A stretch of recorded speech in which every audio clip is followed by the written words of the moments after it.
Nang mag-asawa ang anak kong si Maria, itinago ko ang katotohanan na nagmana ako 500 milyon mula sa kanyang lolo, ang aking ama.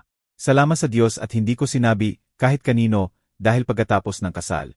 Biglang dumating ang asawa niya kasama ang isang notaryo at hiniling ang lahat. Wala siyang alam kung sino ang kalaban niya. Ngumiti lang ako at may sinabi akong ikinangislit ng kanilang mga mukha at nanginginig ang mga kamay nila. Bago tayo magpatuloy, mag-subscribe po kayo sa channel at sabihin ninyo sa comment kung saan kayo nakikinig. Nakatayo ako sa gitna ng aming sala. Humahapay ang malamig na hanging Tagaytay noong Disyembre sa mga bintana ng aming simpleng bahay sa Quezon City, habang nakaharap sa akin si Maria na nagniningas ang mga mata.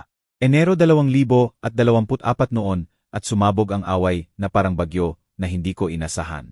Hawak niya ang peking wedding invitation. Gusot na gusot sa pagkakapisil ng kamay. Tatay, ikakasal ako kay Jay whether you like it or not. Sigaw niya, boses niya ay nanginginig sa galit. Nilakad ko ang lumang karpet. Nakuyom ang mga kamao ko sa tagiliran. Paano tayo napunta rito? Ilang linggo lang ang nakalipas. Sa awkward na family dinner na yon, nilait niya ang dating trabaho ko bilang engineer. Tinawag na old school, habang nakangisi kaya kumulo ang dugo ko. Tahimik lang ako noon alang-alang sa kanya. Pero Maria, mayabang siya, sakim. Nakita ko kung paano niya tratuhin ang tao. Tulad ng text niya sa iyo noong isang buwan. Tinawag na kite lang ang mga ideya mo. Hindi siya bagay sa iyo. Inihagis niya ang invitation sa center table kung saan tumama ito at natumba ang frame photo namin tatlo. Ako, si Maria, at ang yumaong nanay niya noong masaya pa kami. Basag ang salamin sa pagkakatama. Matinis na tunog na parang basag din ng puso ko. Kesyo nainggit lang ako dahil masaya na raw ako. 15 taon na since namatay si Mommy, tatay. Mag-isa mo akong pinalaki, pero kailangan ko na ng sarili kong buhay. Mahal ako ni Jay. Doon niya ako ipinagpropose sa Tagaytay. Naalala mo, huwag ka nang makialam. Hinawakan ko ang gilid ng mesa sa kusina. Pumuti ang mga knuckles ko sa pagkakakuyom. Bumalik ang mga alaala nang walang paalam. Si Maria noong maliit pa, pagkatapos ng aksidente ng nanay niya, kakapit sa akin tuwing gabi. Ang lolo niya, ang tatay ko, ang sumalo noon. Ikinakarga niya kami sa mga fishing sa Lamesa Dam. Nagtuturo ng chess sa maliit niyang sala. Laging binubulong na, mag-inga sa mga gahaman sa buhay. Namatay siya 2 buwan lang ang nakaraan sa edad na 80. Iniwan sa akin ang 500 milyon galing sa matatalinong investment niya. Balak ko sanang sabihin kay Maria balang araw. Pero ngayon sa bilis ng kasal na ito, may hindi tama. Maria, please, pakiusap ko habang lumalapit. Pag-isipan mo. 1 taon niyo palang kilala. Bakit nagmamadali? Nag-iba ang mukha niya sa galit. Umiyak na. Kasi mahal ko siya, at kung hindi mo kayang suportahan ako, huwag ka nang pumunta sa kasal. Kinuha niya ang jacket sa pinto. Parang huling paalam ang kaluskos ng tela, at lumabas sa malamig na gabi. Sumara na malakas ang pinto. Umalingaw-ngaw sa buong bahay. Bumagsak ako sa armchair. Nakatitig sa basag na photo sa sahig. Parang hinigop ang dibdib ko sa halo ng galit at lungkot. Ang pagpapalaki sa kanya ang buhay ko. Nagkakasya sa pensyon matapos mag-retire ng maaga para makasama sa school programs niya. Ang tatay ko ang tumutulong sa bayarin. Laging sinasabi, protektahan mo ang dugo mo, Philip. Pamilya lang ang meron tayo. At ngayon itong si Jay na mayabang na real estate agent. At yung inang si Carmen na tinitingnan ang bahay namin na parang mababa sa kanila. Pinulot ko ang photo. Tinanggal ang mga basag na salamin. Baka mali ako. Baka ambisyoso lang talaga. Pero may buhol sa tiyan ko. Masakit ang sinabi ni Maria, pero hindi ko siya pwede hayaang mahulog sa bitag. Nasa drawer ng desk ko ang mga papeles ng mana. Hindi pa nahahawakan mula ng tawag ng abogado. Salamat sa Diyos at hindi ko pa sinasabi. Kung alam ni Jay, hindi, itatago ko muna para sa kaligtasan niya. Habang tumatagal ang oras, lalong lumalamig ang bahay. Walang saysay ang huming ng hater laban sa taglamig ng Sierra Madre. Nilakad ko ulit ang sala. Paulit-ulit ang away sa isip. Hanggang kinuha ko ang cellphone sa side table. Mabigat sa kamay ko habang dinadyal ang number ni Maria. Nagliwanag ang screen sa madilim na sala. 2 ring bago siya sumagot. Mahina ang boses. Tay, gabing-gabi na. Alam ko, sabi ko, sumandal sa peder kung saan nakasabit ang family pictures. Hindi ako makatulog. Maria, sorry kung nag-overreact ako. Kung masaya ka kay Jay, pupunta ako sa kasal. May katahimikan. Tapos malambot na pagbuga ng hangin. Talaga. Ay, tay, salamat. Hindi ko sinasadyang masaktan ka. Mabilis lang lahat. Pero tama ito. Makikita mo rin. Nag-usap kami ng kaunti. Puno ng excitement ang boses niya habang kinukwento ang venue. Magandang hall sa Quezon City. May tanaw ng Lamesa Dam na nagiging berde tuwing tagsibol. Pinilit kong ngumiti sa tono ko, pero may duda pa rin sa loob. Pagkababa ng telepono, pumunta ako sa study. Umiingay ang sahig sa ilalim ng paa ko. Binuksan ang drawer na may kaluskos. Lumitaw ang sobre mula sa abogado. Mana ni Harold Santos, 500 milyon. Isinara ko sa lockbox at itinulak sa pinakailalim ng aparador. Tinago ang sikreto na parang time capsule. Ang mga sumunod na linggo ay naging routine ng pagbati. Dumating ang Pebrero na may mas mahinang hangin. Natutunaw na ang mga nyebe sa kalsada ng subdivision. Bumisita ako sa libingan ng lolo sa Loyola Memorial Park. Umiihip ang hangin sa mga puno habang lumuhod ako sa lapida. Alam mo kung ano ang gagawin, Tay. Bulong ko habang hinahaplos ang nakasulat na 1-4-3-2-0-2-3. Tahimik niyang itinayo ang yaman na iyon sa pamamagitan ng mga lupa sa Cavite, habang nagtuturo sa akin ng pagiging discreet. Protektahan mo siya, sabi niya sa deathbed habang hawak ang kamay ko. Bumabalik ang alaala roon. Si Maria noong 0 years old. Tumatawa habang itinutulak siya ng lolo sa swing sa backyard nila sa Las Piñas. Ako, balo at nalulula, umaasa sa payo niya tuwing teenage rebellion niya. Pag-uwi, inilaan ko ang sarili sa paghahanda ng kasal para maayos ang lahat. Pumunta ako sa fitting sa isang bridal shop sa Cubao. Pinapanood si Maria na umikot sa damit pangkasal. Kumikinang ang lace sa ilalim ng fluorescent. Maganda ka, sabi ko habang niyayakap siya ng mahina sa gitna ng mga salamin. Salamat, Tay.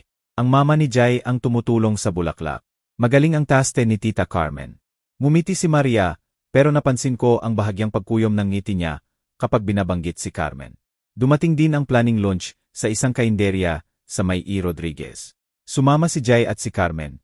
Nakapark na kita ang kanilang BMW sa labas, habang simple lang ang mga kotse namin. Binati ako ni Jai ng mahigpit.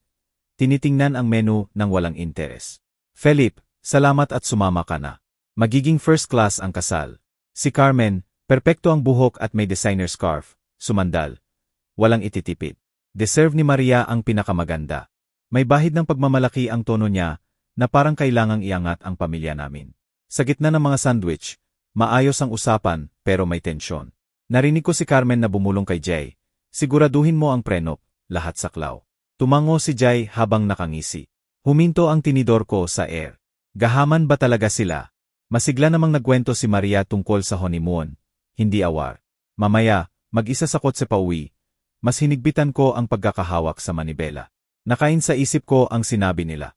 Huminto ako sa opisina ng matalikong kaibigan, abogado sa may downtown, at tanong ko tungkol sa privacy ng mana. Hindi mahahatak kung hindi mo isa sa publiko, sabi niya habang inaabot ang pamphlet. Pero bakit itago? Nag-iingat lang, sagot ko habang isinuksok ito sa bulsa. Dumating ang Marso na may mga namumukadkad na puno. Malapit na ang kasal sa Abril. Tinulungan ko si Maria mag-impake ng souvenirs sa kondo nila. Maliit na unit na tinitirhan na nila ni Jai. Nakakalat ang mga kahon sa sala. Kaluskos ang tissue paper habang nagtatrabaho kami. Tay, sobrang supportive ni Jai. Sabi niya habang naglalagay ng ribbon. Sinabi pa nga niya bumili na raw tayo ng mas malaking bahay pagkatapos. Tumango ako pero may alarm sa loob ko. Real estate agent siya kaya natural. Pero parang may plano. Maganda yan. Siguraduhin mo lang na gusto mo talaga. Huminto siya. Ribbon pa rin sa kamay. Bakit? Siyempre gusto ko. Noong gabing iyon, sa family dinner na inihost ni Jai sa bahay nila, si Carmen ang nangingibabaw sa usapan. Nagyayabang ng mga business deals niya. Sumabat si Jai, nakayakap kay Maria ng possessive. Habang hinahain ang dessert, lech flan mula sa kilalang bake shop, napunta sa future ang usapan. Felipe, siguradong may ipon ka pa mula sa engineering days mo. Sabi ni Jai nang walang malasakit, matatalim ang mata. Tinawanan ko lang. Sapat lang para makaraos. Pero nanatili ang tingin niya, at hindi umabot sa mata ang ngiti ni Carmen. Nang umalis na ako, nagpaalam sa veranda. May lamig na hindi galing sa hangin ang bumalot sa akin.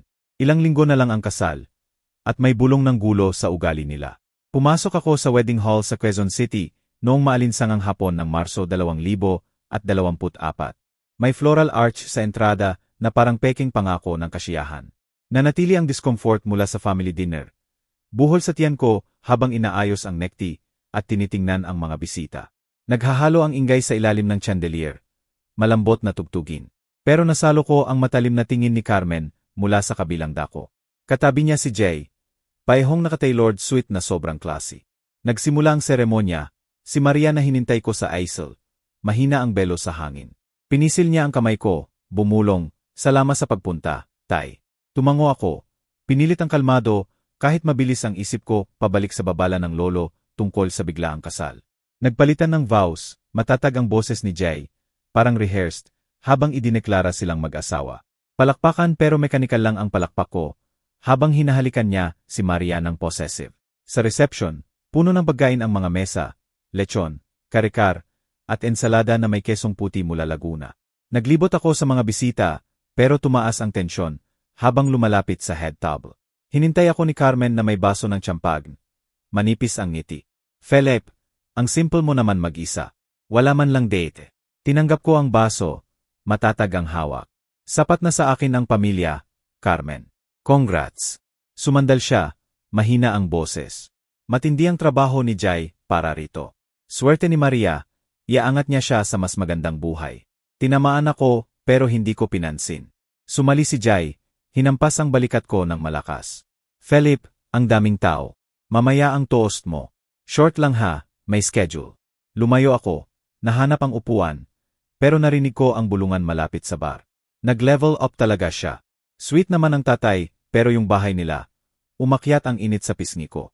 Sumayaw si Maria kay Jay, tumatawa, pero paminsan-minsan tumitingin sa akin na parang humihingi ng reassurance. Dumating ang toast pagkatapos ng dinner. Tumayo ako, itinaas ang baso, kumakabog ang dibdib. "Kay Maria at Jay, naway puno ng pag-ibig at respeto ang buhay ninyong magkasama gaya ng nararapat kay Maria. Mundo ko siya, at tiwala akong pahalagahan ninyo siya." May bulungan ng pagsang-ayon, pero tumawa si Jay sa mic. "Salamat, Philip." At sa mga deals ko na malapit ng maklose, marami tayong ipagmamalaki. Bahay, travels, hindi na magtitipid. Tumawa ang mga tao, pero parang panunumbat sa simpleng buhay ko. Dagdag pa ni Carmen, progreso ang lahat. Nag-apologetic na tingin si Maria, pero hindi umimik. Naupo ako, nakuyom ang kamao sa ilalim ng mesa. Nangako sa sarili na magbabantay. Hindi lang ito kayabangan, may kalkulasyon. Habang tumatagal ang gabi, nagkuting ng cake. Mataas na keke na puno ng ising na kaiba sa pait na nararamdaman ko. Sumayaw ako ng sandali kay Maria. Nakasandal ang ulo niya sa balikat ko. "Tay, huwag mo silang pansinin. Excited lang sila." "Excited saan exactly?" Tanong ko ng mahina habang iniikot siya. Nagdalawang isip siya bago ngumiti. "Sa future namin, maliwanag ito." Pero habang tumutugtog ang banda, nasalo ko si Jay na bumubulong kay Carmen. Magkadikit ang ulo, animated ang galaw. Ano ang pinaplano nila? Dumating ang twist sa garter toss. Inihagis ni Jay ng may style. Tumama malapit sa mga kaibigan niya na sumigaw. May nagbiro ng malakas. Next na ang mana siguro. Tinawanan ni Jay, pero sandali akong tinitigan. Matalim. Alam na ba niya ang tungkol sa mana ng lolo? Bumilis ang pulso ko. Salamat at naitago ko. Nagsimulang magtapos ang gabi sa paalam. Niyakap ako ni Maria ng mahigpit sa labas. May amoy ng ulan sa hangin. "Mahal kita, Tay. Magho-honeymoon kami. Mag-usap ulit." Pinanood ko silang umalis. Nawawala ang ilaw ng kotse sa gabi. Higit na humigpit ang buhol ng pag-aalala. Ano ang naghihintay sa kanya sa bagong buhay na iyon? Isang linggo pagkatapos, biglang tumunog ang telepono sa tahimik na sala. Nagising ako sa pagbabasa. Huli na ng Marso at mabigat ang mga araw na may maikling text lang mula kay Maria. Simple lang na update tungkol sa pag-aayos. Walang lalim. Lumitaw ang pangalan niya sa screen at mabilis kong sinagot. "Maria, ayos ka lang." Umiyak siya. "Tay, sunduin mo ako. Hindi ko na kaya dito." Mali lahat. Parang tinamaan ang dibdib ko. Anong nangyari? Nasaan si Jay? "Sunduin mo na lang ako. Nasa labas ako kasama ang mga gamit ko." "Bilisan mo." Binaba niya. Naiwan akong nakatitig sa telepono. Mabilis ang isip. Kinuha ko ang susi, half on ang jacket, at tumakbo sa kotse. Umungal ang makina habang umaandar papuntang subdivision nila. Pamilyar na kalsada sa Quezon City na lumalabo sa ilalim ng streetlights. Umpisang umulan, tumatama sa windshield na parang bagyo rin sa loob ko. Anong ginawa niya? Bumabalik ang saya ng kasal. Ang nakangiting mukha niya noon laban sa bangungot na ito. Araw-araw ko siyang chine-check sa text. Nararamdaman ko ang pagiging maikli ng sagot, pero pinapalagpas niya ang concern ko. 15 minuto pagkatapos, lumiko ako sa kanilang street sa mamahaling village, sinag ng headlight sa ulan. Nakatayo si Maria sa porch, 2 maleta sa paanan, basa ang buhok sa mukha, nanginginig ang balikat, walang ilaw sa loob. Madilim at walang tao ang bahay. Lumabas ako, binasa ako ng ulan habang tumatakbo sa kanya. Maria, sumakay ka na. Kunin natin ang mga bagahe mo. Niyakap niya ako ng mahigpit. Itinuloy ang mukha sa dibdib ko. Tay, salamat. Wala sila. Kasama siguro ng nanay niya. Nagdiriwang sa plano nila. Inilagay ko ang maleta sa trunk. Malakas ang tunog na parang pangako ko. Anong nangyari? Sinaktan ka ba niya? Sumakay siya sa passenger. Pinupunasan ang luha sa sleeve. Hindi pisikal, pero grebe. Umuwi na lang tayo. Kailangan kong makalayo dito. Pinaandar ko ang kotse. Dahan-dahan umalis. Rhythmic ang wipers. Nawala ang village sa likod namin. Pinalitan ng tahimik na kalsada pauwi sa amin. Simula pa lang sabihin mo. Ayusin natin. Huminga siya ng malalim. Hawak ang door handle. Pagkatapos ng kasal, hindi natuloy ang honeymoon. Sabi niya busy sa trabaho. Nag-away kami. Tapos kahapon, nakita ko ang mga papeles. Divorce papers, tay, nakatago sa drawer niya at messages sa phone niya sa ibang babae. Lano na nila ito. Higpit ang hawak ko sa manibela. Galit na umuusbong pero pinanatili kong mahinahon ang boses. Divorce agad at may ibang babae. Tumulo ang luha sa mukha niya. Mas grabe, may sinabi siya sa phone kay Carmen tungkol sa pagsecure ng assets. Tay, tungkol ba sa mana ng lolo? Hindi mo binanggit ang will. Umiling ako, pinapalagpas. Wala pang sasabihin, Maria. Unahin natin ang pag-alis sa'yo rito. Parang inaasahan nila may pera tayo. Hinarap ko siya at tinawanan ako. Sabi niya naiva ko. Napagangat lang sa akin ang kasal. Pero ngayon hindi na sulit. Gutay na ang loob ko. Hindi lang panloloko, premeditated. Inabutan ko siya ng tissue mula sa glove box. Nagdampi ang daliri namin. Bakit ngayon? Anong nagbago? Pinunasan niya ang mata. Nanginginig ang boses. Hindi ko pa alam lahat, pero paulit-ulit niyang tinatanong ang finances mo. Nang sabihin ko wala tayong malaki, lumamig siya. Tay, hindi ko pinakinggan ang babala mo. Sorry talaga. Papasok na kami sa street namin. Nakakaaliw ang ilaw ng bahay sa ulan. Pero huminto siya, nakatitig sa labas. May iba pa. Sabi niya, kung alis ako ng tahimik, walang gulo. Pero parang may hinintay sila. Siguro ang bahay. O, may iniwan ba ang lolo na hindi ko alam? Tumingin ako sa kanya. Mabigat ang tanong habang papalapit sa driveway. Inabot ko kay Maria ang tissue habang nagdadrive sa basa ng ulan sa Quezon City. Steady ang whippers sa windshield. Eto, punasan mo ang luha. Mahina kong sabi habang hawak ang manibela. Dahan-dahan lang, pero sabihin mo lahat. Hindi natin maayos kung hindi ko alam. Pinindot niya ang tissue sa mukha. Para mga regret ang fibers sa basa niyang balat. Simula agad pagkatapos ng kasal. Hindi natuloy ang honeymoon na ipinangako niya. Sabi niya sobrang busy sa trabaho. Pero kahapon umuwi ako ng maaga. Masama ang pakiramdam. Nandoon ang kotse niya, pero tahimik ang bahay. Pumasok ako at narinig ko ang mga boses sa kwarto. Hindi lang niya. Babae. Sa office niya. Natigilan ako sa pinto.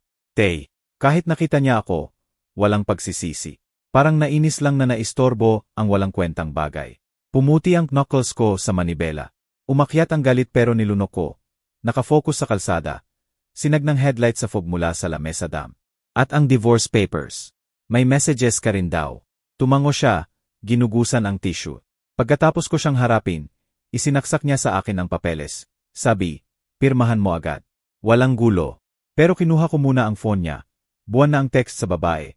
At kay Carmen din, nagpaplano ng assets at kung paano kunin ang mana ng pamilya. Paulit-ulit niyang tinatanong ang will ng lolo, kung may nagtago ka ba. Sabi ko wala, pero tinawanan niya ako. Sabi niya bulag ako. Tay, sana nakinig ako sa iyo mula pa noon. Yung mga babala mo sa dinner, ipinagtanggol ko pa siya. Pero nakita ko talaga ang red flags tulad ng text na hindi ko pinansin bago ang kasal. Nagbibiro siya sa kaibigan na pakasalan ang mayaman. Akala ko harmless. Parang suntok sa akin ng twist. Hindi lang infidelity, hinuhuli talaga ang mana na itinago ko. Tiningnan ko siya. Nakita ko ang batang pinalaki ko sa pagod niyang mga mata. Bumalik ang alaala, lumuhod sa libingan ng lolo noong nakaraang buwan. Nangako akong ipagtatanggol siya gaya ng pagtatanggol niya sa amin. Matatag ang kamay niya sa balikat ko noong mahirap na panahon pagkatapos mamatay ng nanay niya. Hindi mo kasalanan ito, Maria. Siya ang manloloko. Ayusin natin. Mga abogado, kahit ano. Ligtas ka na. Hinubad niya ang wedding ring. Inihulog sa cup holder na may mahinang kalampay. Pakiramdam ko tanga ako. Nagmadali ako sa lahat para saan? Independence.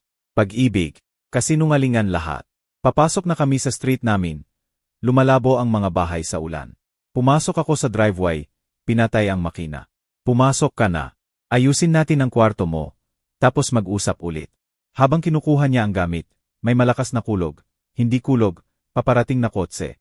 Sinag ng headlight sa ulan na parang paratang.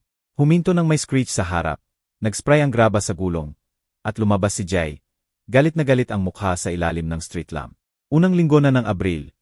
Ilang oras lang mula nang iuwi ko si Maria. Uminom siya ng tsaa sa kusina. Nagwento pa sa pagitan ng iyak. Tapos natulog ng mahina sa sofa habang naglalakad ako. Tumitibay ang determinasyon ko. Dumating na ang konfrontasyon na inasahan ko. Mas maaga pa sa inaasahan. Lumabas ako sa bakuran. Malamig ang hangin sa balat. Pumwesto ako sa pagitan ng bahay at niya. Jay, umuwi ka na. Hindi siya sasama sa'yo. Isinara niya ng malakas ang pinto. Lumapit. Nakakuyom ang kamao. Nasaan siya? Maria, lumabas ka. Hindi pa tapos ito. Malakas ang boses. Umalingaw-ngaw sa mga kapitbahay. May mga ilaw na nagbukas sa mga veranda. Nanindigan ako. Nakataas ang mga braso. Nasa loob siya, ligtas. Niloko mo siya. May ibang babae. Tapos na kayo. Umalis ka na bago ko tawagan ang pulis. Tumawa siya ng mapait. Tumigil ng malapit sa akin. Tumutulo ang ulan sa buhok niya. Ligtas mula saan? Sarili niyang desisyon. Siya ang pumirma sa kasal na ito. At ikaw na nagtatago ng kung ano mang natira. May kilala si Carmen. Pahihirapan namin kayo. Kunin namin ang para sa amin. Akala mo pinoprotektahan mo siya. Dinadelay mo lang ang katotohanan. Pinag-alab ako ng pang-insulto. Bumabalik ang reception. Yung mayabang niyang toos tungkol sa progreso. Yung pagtango ni Carmen. Hindi nila ako lubos na kilala noon at ngayon. Hindi gagana ang banta. Umalis ka o tatawagan ko talaga. Ayaw ni Maria ng kahit ano sa'yo maliban sa kalayaan. Mula sa bintana, nakita ko si Maria na sumisilip, kamay sa kurtina, malaki ang mata. Tiningnan ni Jay, nagmalambot ng peking ang ekspresyon. Maria, baby, halika na. Kaya natin ayusin ito. Pinupuno lang ng tatay mo ang ulo mo. Hindi siya gumalaw. At lumapit ako, mababa pero matigas ang boses. Tapos na siya makipag-usap. Umalis ka. Nagdagal siya ng kaunti. Dumating ang twist nang ngumisi siya. Sige, pero mas marami akong alam kaysa sa akala mo tungkol sa pera ng matandang iyon. Kasama na si Carmen. Pagsisihan ninyo ito. Tumalikod siya, binuksan ng malakas ang pinto ng kotse at umalis ng mabilis. Nawala ang tail lights sa gabi. Dahan-dahan akong huminga. Tahimik ulit ang bakuran maliban sa patak ng ulan. Isinara ko ang pinto pagpasok ko. Tumungo kay Maria na nakatayo sa halway. Nakayakap sa sarili. Wala na siya. Pag-usapan natin ang divorce papers. Bukas agad tayo maghanap ng abogado. Tumango siya, lumubog sa upuan sa dining table. Binuksan ang folder na dala niya. Pero tay, paano kung talagang alam niya ang mana? Kailangan natin ng plano. Kinabukasan, sinag ng umaga ang sumilip sa blinds ng kusina. Nag-iwan ng guhit sa mesa kung saan kami umiinom ng kape ni Maria. Pagkatapos na maingay na pag-alis ni Jay, may tensyon pa rin sa hangin ng bahay namin. Walang saysay na hinahalo ni Maria ang kape niya. Pulang-pula ang mata mula sa hindi mapakaling gabi. Hindi na tayo pwedeng maghintay, tay. Puno ng kondisyon ang mga papel na ibinigay niya. Kailangan ko munang mag-file. Gawing opisyal. Tumango ako. Ibinaba ang mug na may mahinang kalampay. Umiikot ang usok na parang belo sa pagitan namin. Tama ka. Ipunin natin ang kailangan. Marriage certificate, EDS, joint accounts kung meron. Ihahatid kita sa abogado downtown. Matagal ko ng kaibigan, mapagkakatiwalaan. Sabay kaming tumayo, may layunin ang bawat hakbang sa bahay. Binuksan ko ang closet sa hallway. Hinimay ang kahon ng important documents. Nadampi ng daliri ko ang lumang gilid ng birth certificate niya at mga lumang family photos. Sumali si Maria, inayos ang mga papeles sa mesa. Driver's license niya. Wedding certificate na pinirmahan lang ilang linggo na ang nakaraan. Ngayon ay mapait na alaala. Huminto siya sa isang litrato mula sa reception. Siya sa gown, nakangiti si Jay sa tabi. Bahagyang nanginginig ang kamay niya bago itinago. Hindi ko akalain kung gaano ako bulag. Pero tapos na iyon. Inipon namin lahat sa folder. Kaluskos ng papel na parang tuyot na dahon. At lumabas. Bumagsak ang pinto ng kotse. Pinaandar ko ang makina. Nagnavigate sa spring traffic sa tabi ng La Mesa Dam. Nakatingin si Maria sa labas. Lumalabo ang mga punong namumukadkad. Paano kung maglaro siya ng marumi? Binanggit ulit niya ang assets kagabi sa text. Akala pa rin nila broke tayo. Dadaanan natin kapag dumating. Sabi ko habang lumilipat ng lane. Ang ingay ng gulong sa semento ang nagpapatatag ng isip ko. Naalala ko ang mga biyahe kasama ang lolo. Babala niya laban sa pagmamadali. Bumabalik ang mga flashback. Toast ni Jai sa kasal. Nagyayabang ng deals at progreso. Nagniningning ang mata sa lihim na ambisyon. Pinawalang bahala ko noon, pero ngayon nagdudulot ng pagod. Dumating kami sa opisina ng abogado sa simpleng building downtown. Kalahating puno ang parking ng mga sedan katulad ng amin. Sa loob amoy kape at lumang files. Tinawag kami ng receptionist papunta sa cluttered desk ni Jim. Kalbo na at 60s na. May wear-rimmed glasses. Tumayo para makipag-shake hands. Felipe, Maria, mahirap ang sitwasyon pero ayusin natin. Maupo kayo. Naupo kami sa mga lumang upuan. Ikinalat ang documents sa desk niya. Tumingin si Jim sa mga papeles. Rhythmic ang pagtapik ng pen. Grounds for divorce, infidelity. May texts bilang ebidensya. Maganda. Magfa-file tayo ng dissolution today. Sana uncontested pero maghanda sa laban. Sumandal si Maria, matatag ang boses. Niloko niya ako. Sinungaling sa lahat. Gusto ko malinis na labas. Walang alimony games.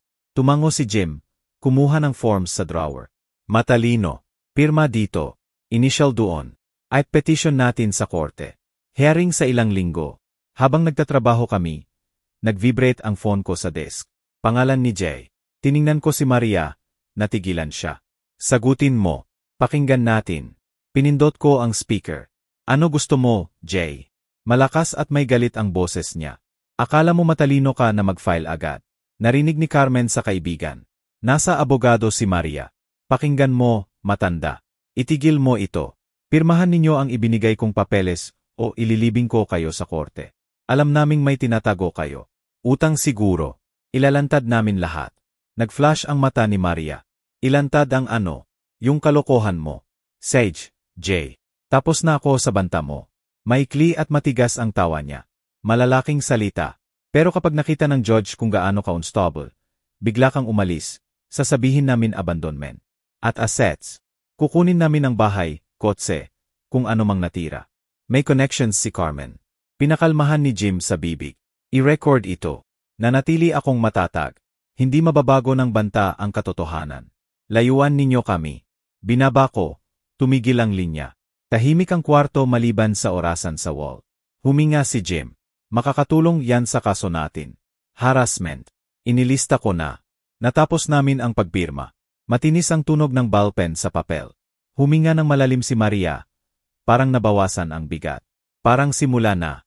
Pauwi sa kotse. Mas magaan ang traffic. Inulit ko sa isip ang sinabi niya. Tinatago. Nanghuhuli siya pero malapit na. Salamat at nasa lockbox ang mana. Hindi pa nagagalaw. Pagdating sa driveway, nagding ulit ang phone ko. Text mula kay Jay. Sue, kung gusto mo, mananalo kami. Wala kang alam sa darating. Tinitigan ko ang screen. Parang hamon ang mga salita. Nagsisimula na akong mag-isip ng mas malalim na proteksyon. Ilang araw pagkatapos, tumunog ulit ang telepono habang naglalakad ako sa sala. Sinag ng hapon sa mga bintana, papasok sa lumang karpet.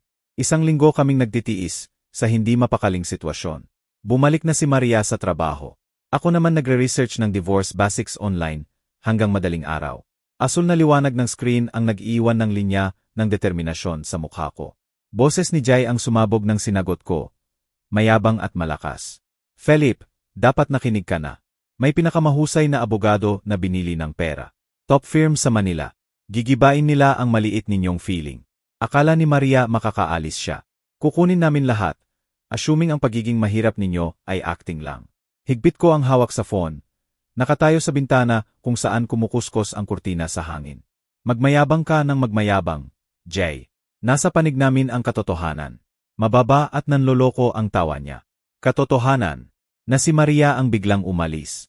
Kausap na ni Carmen ang mga kaibigan. Kumakalat na nag-cold feet siya.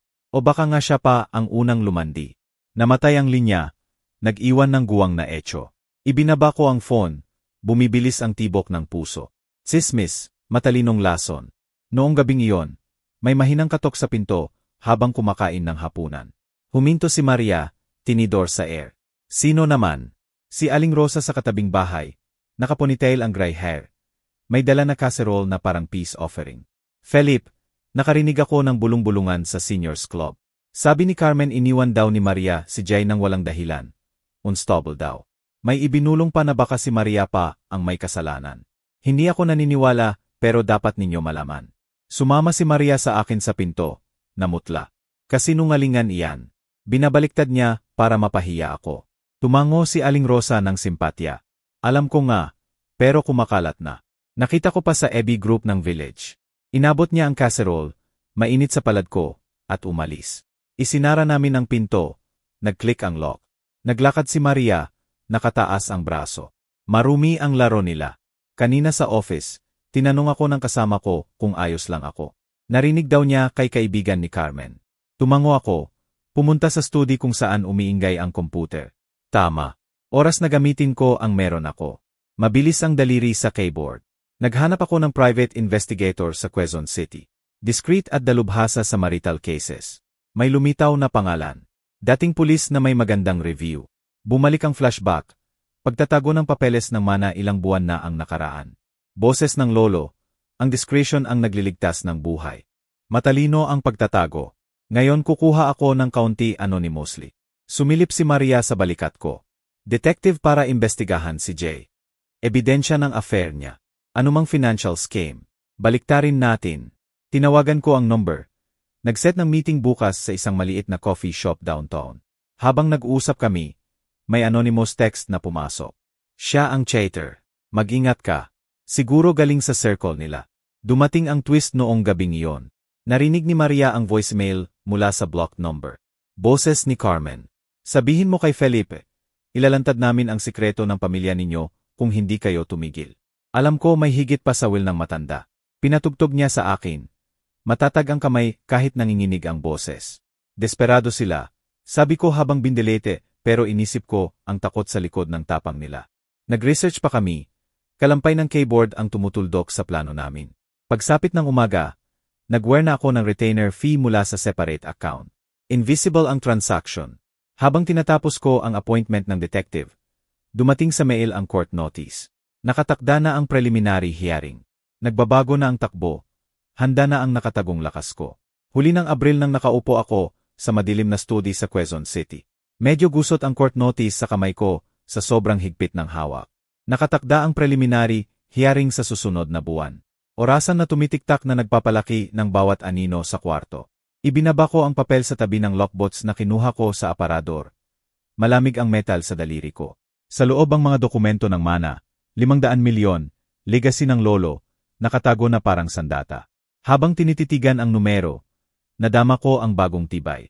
Oras na gamitin ko ng matalino. Gawing kalasag at espada ang sikreto. Kinuha ko ang phone, tinawagan ang number ng elite lawyer na nahanap ko online. Dalubhasa sa family disputes at asset protection. Sumagot pagkatapos ng 2 ring. Mr. Santos, si Ati. Elena Vasquez. Paano ko po matutulungan? Matinis at profesional ang boses. Kailangan ko ng representation sa divorce case na may potential fraud, diskit, at may pondo para imbestigahan ang kabilang partido. Nagset kami ng meeting bukas sa tahimik na cafe sa labas ng bayan palayo sa mga mata. Pagkababa, nag-wire ako ng counting retainer mula sa separate anonymous account. 2 milyon para simulan. Hindi matres sa pangunahing yaman. Nag-confirm ang transaction sa mahinang beep ng computer. At sumandal ako. Naalala ko noong Nobyembre 2023. Ang lolo sa deathbed. Mahina ang hawak sa kamay ko. Felipe, ang pera ay para proteksyon, hindi ipagmayabang. Gamitin mo ng matalino laban sa mga magnanakaw ng kapayapaan natin. Nagniningas ang mata niya sa huling karunungan. Mabigat ang amoy ng hospital. Tumango ako. Tinatakan ang pangako. Kinabukasan, nag-drive ako papuntang cave. Sinag ng araw sa lamesa dam habang tumatawid sa tulay. May mga bulaklak sa gilid ng daan. Peking katahimikan. Sa loob, naghihintay si Elena sa sulok na booth. Nakatali ang buhok, nakabukas ang tablet. Nag-shake hands kami at inabot ko ang folder ng initial feelings. Pinipilit ni Jai kunin ang assets na akala niya wala. Pero may higit pa. Tsismis, banta. Gusto ko ng detective para mas malalim pang maghukay. Binasa niya ang mga pahina. Dahan-dahang tumango. Matalino. Kilala ko ang magaling. Dating NBI. Dalubhasa sa financial trails. Matutuklasan natin ang mga anomalya. Tahimik ang usapan namin. Binabalangkas niya ang strategy. Counterclaims para emotional distress. Ebidensya ng infidelity para manulify ang demands niya. Pinayagan ko ang isa pang wire para sa detective. Nawala sa digital space ang halaga. Lumipas ang mga linggo habang binabalanse ko ang routine. Lakad sa tabing dagat ng lamesa para linawin ang isip. Kung saan ang tuloy-tuloy na agos ng tubig ang sumasalamin sa pasensya ko habang lihim na umuusad ang progreso. Nanatili si Maria sa akin. Nagbibigay ng structure ang trabaho niya habang naghihintay ng update.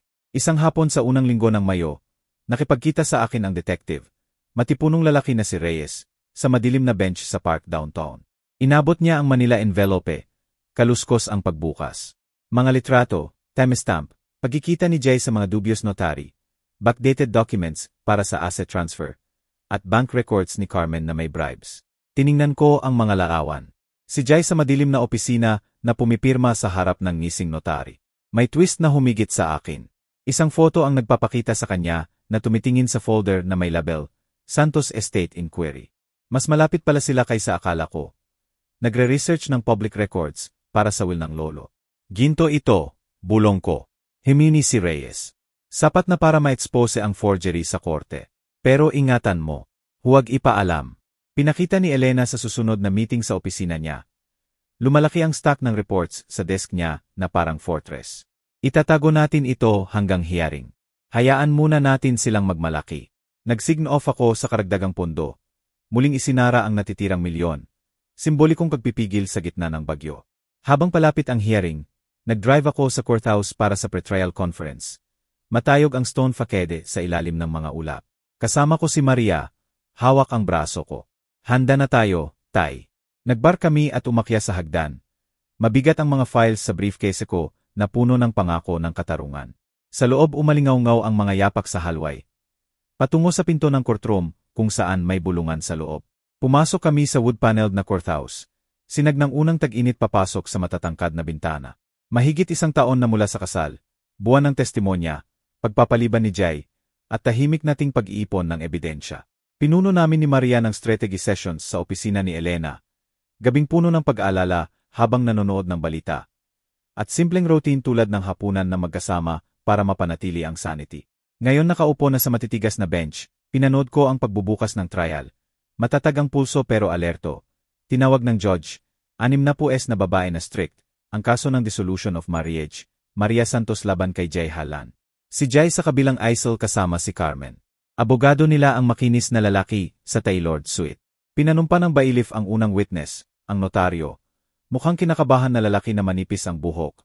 Umakyat sa stand, kinakalikot ang necktie. Lumapit ang abogado ni Jay. Matatas ang boses. Mr. Cruz, ilarawan mo ang dokumentong pinatunayan mo kay Mr. Harland. Huminga si Cruz, tumingin kay Jay. Property transfer agreement po. Si Mr. Harland at ang asawa niya ang pumirma. Nagbigay ng karapatan sa family assets. Binarado ko ang identity, opisyal na. May bulungan sa mga kaunti lang na audience, kamag-anak, ilang kapitbahay. Natigilan si Maria sa tabi ko, bumulong, pek iyan. Hindi ako pumirma ng ganyan. Tinapik ni Elena ang kamay niya, nakatingin sa stand.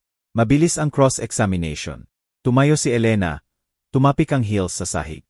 Mr. Cruz, pre-wedding pa ang date ng dokumentong ito, pero records, show wala ka pang lisensya noon. Pwede bang ipaliwanag? Gumalaw siya, pawis sa no. Siguro mali lang. Naalala ko talaga ang pagpirma. Pinindot ni Elena, inabot ang litrato. Timestamp ito ng detective namin. Ikaw ba ito na tumatanggap ng pera kay GNG? Harland ilang araw bago, bribe siguro. Tumutol ang kabila. Speculative, pero hindi pinakinggan ng judge, matatalimang mata. Sagutin mo ang tanong. Nautal si Cruz. Loan lang, hindi related. Tahimik ang kwarto. Kalampay ng bench ang nagpapalaki sa kasinungalingan. Sumunod si Carmen sa stand, matigas ang postura, puno ng pagmamalaki ang boses. Unstable si Maria mula pa noon.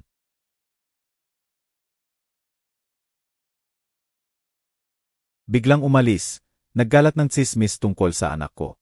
Ang transfer, verbal siyang pumayag. Ginawa lang naming opisyal para proteksyon. Mabilis ang counter ni Elena. Protektahan mula saan? Sa infidelity ng anak ninyo. May messages kaming pruweba. Inabot niya ang printouts. Kaluskos ang papel habang binabasa ng judge. Sumandal si Jay sa recess. Bumulong sa kabilang aisle. Sumuko ka na, Philip. Kukunin namin lahat. Bahay, ipon. Salita ni Maria laban sa amin. Tiningnan ko siya ng matapat. Nabubulok ang salita kapag may katotohanan. Bumabalik ang reports ng detective. Mga bribe na na-trace sa account ni Carmen. Detalyadong dokumentado ang mga affair ni Jay. Sa session ulit, ipinarada ng abogado nila ang character witness, kasama sa trabaho na naninira kay Maria. Bigla siyang umalis ng walang dahilan. Siguro may tinatago rin siyang sekreto. Pinisil ni Maria ang kamay ko. Nagniningning ang determinasyon. Giniba ito ni Elena sa cross questions. At nakita mo ito o narinig lang kay Mr. Halland.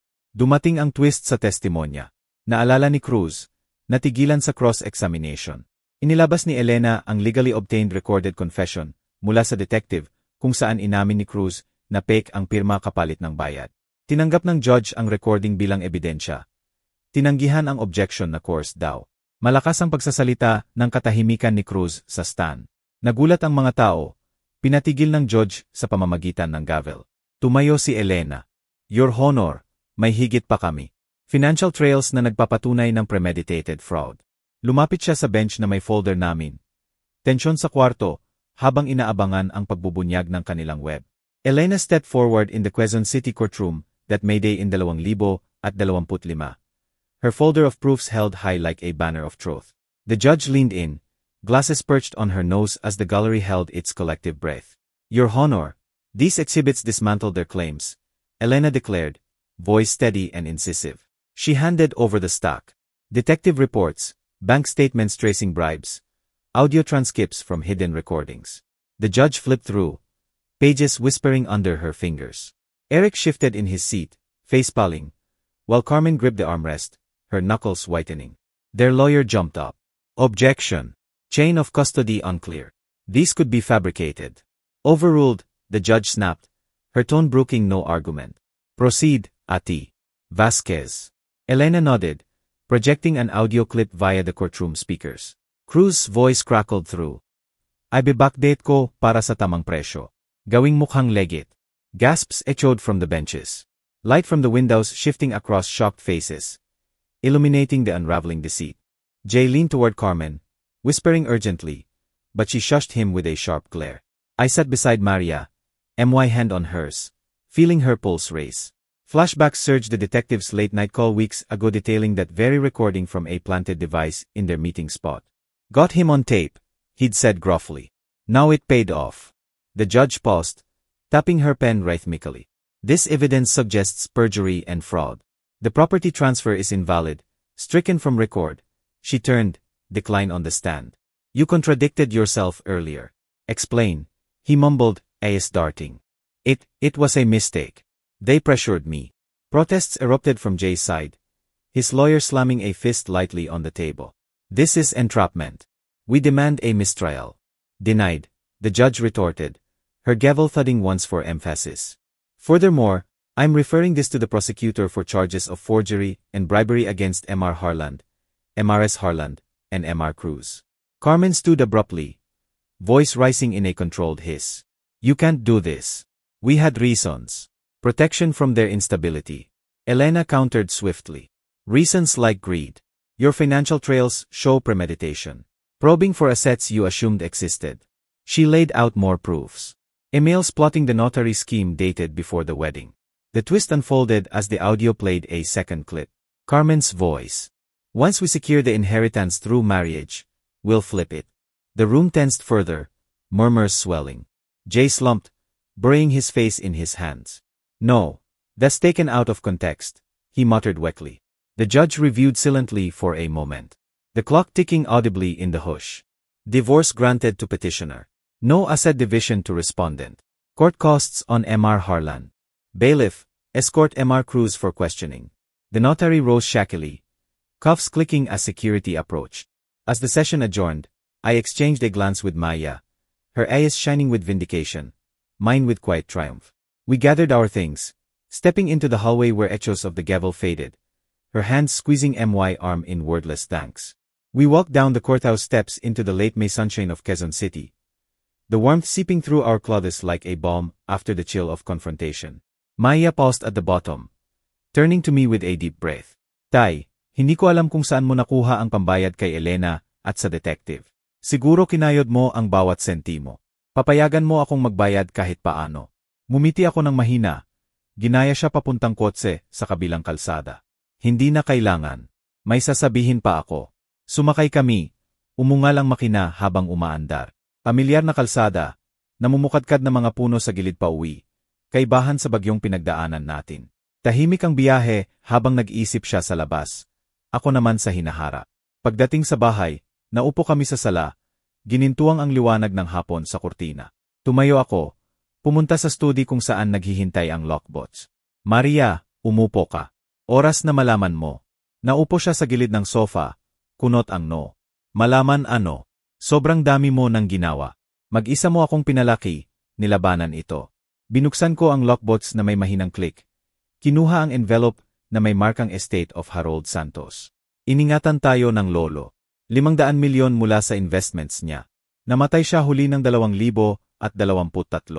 Naalala mo, itinago ko pagkatapos basahin ang will. Nararamdaman ko ang gulo kay Jay. Namangha ang mata niya, tinakpan ang bibig. 500 milyon. Tay, bakit itinago? Naghirap tayo. Bayarin, bahay. Naupo ako sa tabi niya. Ikinalat ang mga papeles sa center table. Kaluskos ang mga ito sa katahimikan.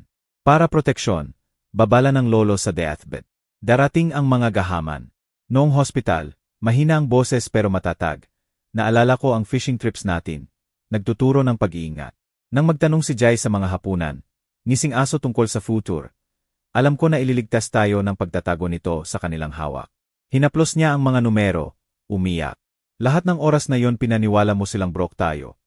Tinanggap mo ang mga insulto nila. Para sa akin. Lagi para sa'yo, mahina kong sabi, niyakap siya. Lumambot ang balikat niya sa akin. Bumabalik ang alaala sa maliit na den ng lolo. Kalampay ng chess pieces, habang nagkukwento ng matatalinong deals. Nagniningning ang mata. Tahimik niyang itinayo para sa pamilya. Ngayon sa atin na para gumaling, para magtayo ulit. Dumating ang twist nang ibalik niya ang isang pahina. May sulat kamay ng lolo. Felipe, sabihin mo kay Maria kapag ligtas na. Ligasin ng lakas, hindi lang pera. Tumawa siya sa gitna ng luha. Alam niya pala ang mga kwento niya sa akin noong bata pa ako, tungkol sa pagduklas ng mga peke. Nagdudulot lahat. Nag-usap kami hanggang gabi, nagbabahagi ng alaalas at saa. Umiikot ang usok na parang nabawing bigat. Ano ngayon? Tanong niya, puno ng pag-asa ang boses. Sa ganitong pera makakapagsimula tayo ulit. Baka mag-trip sa Tagaytay na mahal niya. Tumango ako. Kinuha ang lumang album sa shelf. Lumabas ang mga litrato. Tayong tatlo noong masaya pa. Habang tinitingnan namin ang hinaharap na nakabukas sa harap natin. Nakatali sa matitibay na ugnayan at tagumpay na pinaghirapan. Kung nagustuhan ninyo ang kwentong ito, please like this video, subscribe to the channel, at ibahagi ang inyong reaksyon sa comment. Para sa susunod na kwento, i-click ang box sa kaliwa. Salamat sa panonood.